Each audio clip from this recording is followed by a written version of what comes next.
আপনাকে কিন্তু বিয়েতে আসতেই হবে। অবশ্যই। বাবু শোনো তো একটু। আমি গেলাম। আরে আমার বরের সাথে পরিচয় করিয়ে দেই। আচ্ছা। এই হলো আমার হবু বর রাফি। আর রাফি, ইনি হলেন এই দেশের টপ বিজনেসম্যান মুস্তাহির আহমেদ উকিল। হ্যালো। হুম। তোমার অনেক নাম শুনেছি, তোমাকে সামনে পেয়ে অনেক ভালো লাগলো। ধন্যবাদ। আমি বাসায় চলে আসলাম। বাসায় আসার পথে দোকান থেকে 4 প্যাকেট সিগারেট নিয়ে এলাম। আসার পথে কয়েক প্যাকেট সিগারেট নিয়ে এলাম, কারণ এই সিগারেট একমাত্র সিগারেট এই পারে ওকে ভুলিয়ে রাখতে। বাসায় এসে কাউকে কিছু না বলে বাথরুমে যাই। ট্যাপ ছেড়ে দিয়ে ফুপিয়ে ফুপিয়ে কান্না করতে লাগলাম, কারণ আমি যে ওকে ভালোবাসি, কেমনে ভুলবো ওকে। এই 5টা বছর ওকে ছাড়া অনেক কষ্টে ছিলাম। ও তো আমাকে সময় দিতে পারতো, কিছুদিন ছেড়ে চলে গেলেও পারতো, বুঝিয়ে নিয়ে আসতাম। কিন্তু ও বিয়ে করতে গেল কেন? এটাই কি ভালোবাসা? কিছুদিন তার পেছনে ঘুরে সে ভালো না বাসলে তাকে ছেড়ে অন্য কাউকে বিয়ে করা লাগবে।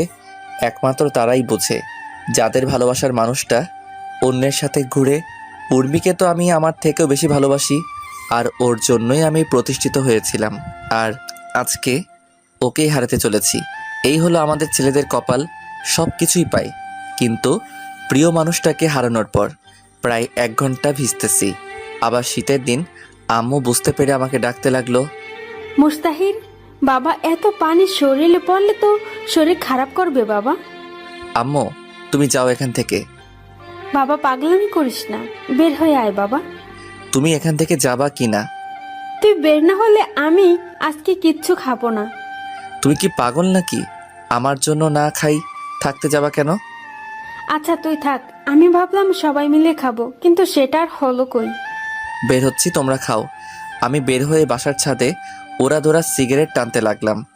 সিগারেট খাওয়ার অভ্যাস আমার নাই। প্রথম প্রথম কেমন কেমন লাগতেছিল, আস্তে আস্তে ঠিক হয়ে গেছে। আম্মু খাওয়ার জন্য ডাক দিতে লাগলো, কিন্তু আমি রেডি হয়ে গেলাম। কি রে, কই যাবি? আম্মু একটা ফ্রেন্ডের সাথে দেখা করতে। আম্মু, খাওয়া করে যা। আরে না, খাওয়া করে গেলে ওদের খাবারটা খাবো কেমনে? তুই যে কি করিস না বাবা, ভালো করে জানো না বাবা। আচ্ছা। তারপর আমি এলাম একটা বারে যেখানে মানুষ আনন্দ ফুর্তি করে। আমি এসে 1 বোতল মদ নিলাম, জানি না কি হবে।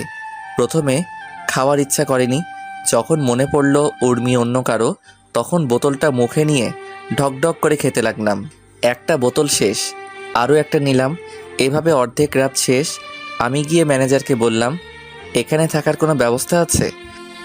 আছে, সাথে পাখিও আছে। রুমের চাবি দেন। ম্যানেজার আমাকে চাবি দিল। তারপর আমি একটা রুমে গেলাম। রুমে গিয়ে শুয়েছিলাম, তখন দেখি উর্মি আমার দিকে আসতেছে। সেটা দেখে তো আমি মহা খুশি। এসে আমার পাশে বসলো। তুমি এখানে কেন? আমি তো তোমারই। তুমি তো আমারই। সোনা, আমার কাছে এসো। কিন্তু আমাদের কি বিয়ে হয়েছে? সোনা, তোমার মনে নেই? কি জানি কি হয়েছে। তারপর উর্মি আমাকে নিচে ফেলে দিয়ে আমার উপরে ঝাঁপিয়ে পড়ল।